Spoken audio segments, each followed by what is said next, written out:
दान पाते ही वामन का अपने विराट रूप को प्रकट करना।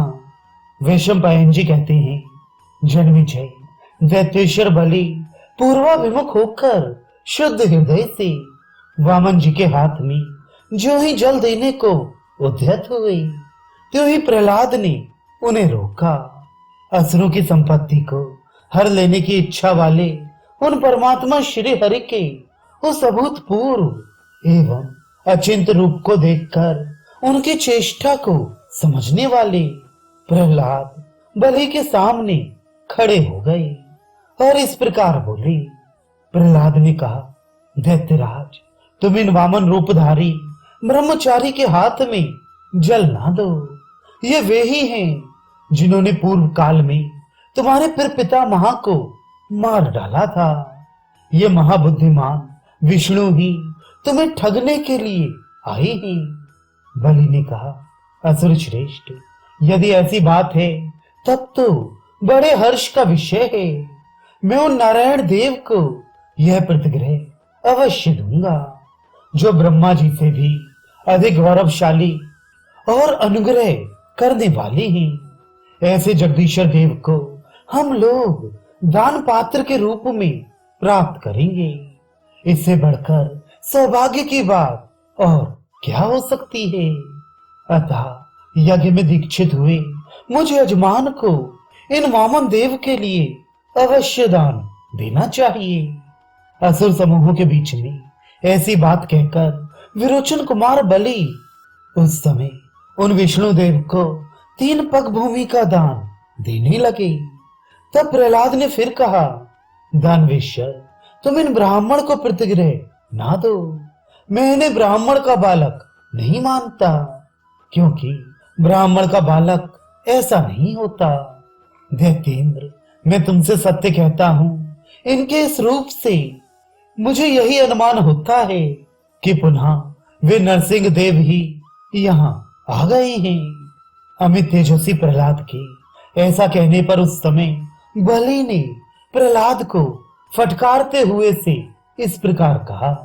बलि बोले, असुर, जो दीजिए कहकर याचना करता है तथा जो उस याचक को ठुकरा देता है, उस मनुष्य को उस याचक और ठुकराने वाले दोनों की दरिद्रता का भाग प्राप्त होता है। जो प्रतिज्ञा करके भी ब्राह्मण को दान नहीं देता है, वह पापी मित्र और कुटुंबी जनों सहित नरक में जाता है। मैं दरिद्रता के भय से डरकर इन्हें पृथ्वी का दान देता हूँ। दूसरा कोई दान लेने वाला ब्राह्मण इनसे बढ़कर नहीं मिल सकता, इसलिए मैं इन्हीं को पृथ्वी का दान देता हूँ। दानव इन ब्राह्मण शिरोमणि को वामन रूप से याचना करते देख मेरे हृदय को बड़ा संतोष प्राप्त होता है, इसलिए मैं इन्हें अवश्य दान दूंगा। आपके रोकने पर भी रुक नहीं सकूंगा। तदनंतर उन्होंने ब्राह्मण रूपधारी वामन से पुनः इस प्रकार कहा, मंदबुद्धि ब्राह्मण, तुम्हारे इन छोटे छोटे 3 पदों से कौन सा परम उत्तम भूभाग प्राप्त हो सकेगा। मैं तुम्हें समुद्रों से घिरी हुई सारी पृथ्वी देता हूं। वामन ने कहा, दानव शिरोमणि, मैं सारी पृथ्वी की कामना नहीं करता, 3 पगों से ही संतुष्ट हूं। यही मेरी रुचि के अनुकूल वर है।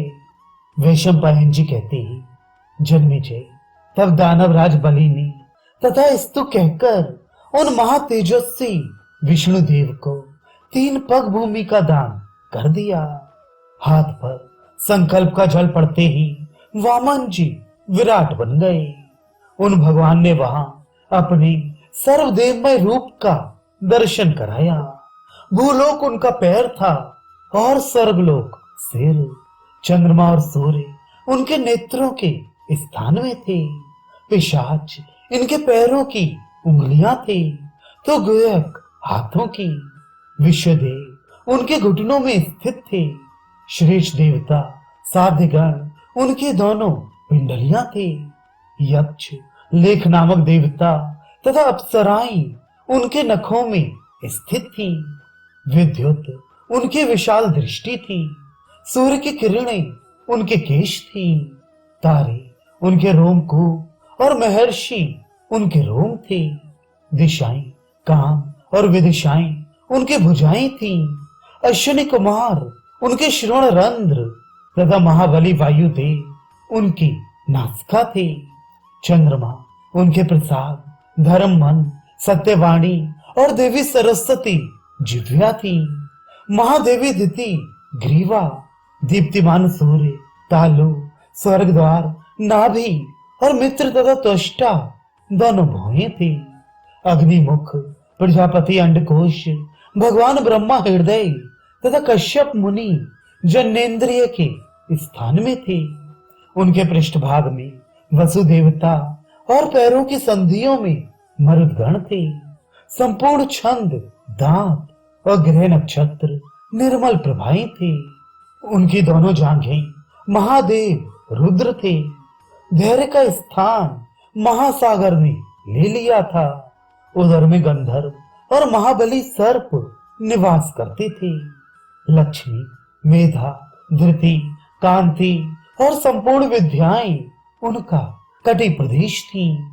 उन परमात्मा का परम धाम ही उनका ललाट था। संपूर्ण ज्योतिर्गण, तप और देवराज इंद्र सबको उन देवादिदेव परमात्मा का तेज कहा गया है। चारों वेद उनके स्तन पर कुक्षी थे। यज्ञ उनके ओष्ठ के स्थान में स्थित थे। इष्टियां, पशुबंध और द्विजों की चेष्टाएं सभी उनके विभिन्न अंग थे।